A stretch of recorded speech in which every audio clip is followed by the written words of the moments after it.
Cricketer Nasir তামিমার বিরুদ্ধে যে মামলা রায় ঘোষণার জন্য নির্ধারিত ছিল, সেই মামলায় মাননীয় আদালত তার সকল সাক্ষ্য প্রমাণ অর্থাৎ উভয় পক্ষের সকল সাক্ষ্য প্রমাণ বিশ্লেষণ করে এই মর্মে সিদ্ধান্তে উপনীত হয়ে রায় ঘোষণা করেছেন যে ক্রিকেটার নাসির হোসাইনের বিরুদ্ধে আনীত বেবিচার ও বিলুপ্ত করার অভিযোগ প্রমাণিত হয়নি এবং নিরঙ্কুশভাবে তারা প্রমাণিত হয়নি জন্য খালাস দিয়েছেন।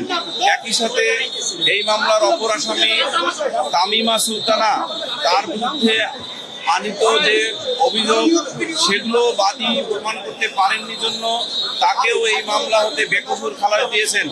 এ থেকে প্রমাণিত হয় যে ক্রিকেটার নাসির হোসাইন এবং তামিমা সুলতানা তারা যথাযথভাবে তালাক প্রদান করে এবং বৈধভাবে ইসলামিক শরীয়ত মোতাবেক বিবাহ করেছেন।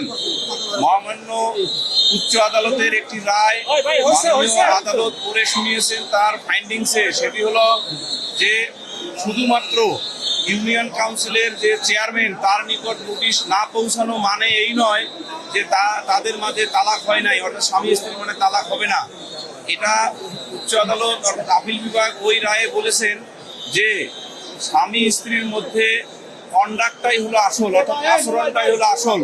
সেই আচরণের ক্ষেত্রে মাননীয় আদালত সুস্পষ্টভাবে উল্লেখ করেছেন যে 2016 সালে তামিমা সুলতানা রাকিবকে তালাক দিয়ে সৌদি আরব গিয়ে কতদিন বাংলাদেশে অবস্থান করেছেন এইটা তদন্তকারী কর্মকর্তা কিংবা বাদী তার সাক্ষ্যে কোনোভাবে উপস্থাপন করতে পারেন নাই।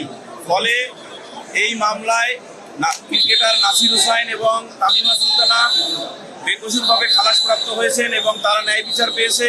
আমরা এই ন্যায় বিচারে সন্তুষ্ট এবং ক্রিকেটার নাসির হোসাইনকে বিভিন্ন মিডিয়া যেভাবে কলুষিত করার চেষ্টা করেছে, আমরা আশা করি আজকের রায়ের মধ্য দিয়ে তাদের মানে সচেতনতা ফিরে পাবে এবং তারা আর এই ধরনের একজন জাতীয় ক্রিকেটারকে মানে কলুষিত করার জন্য আর প্রচেষ্টা চালাবেন।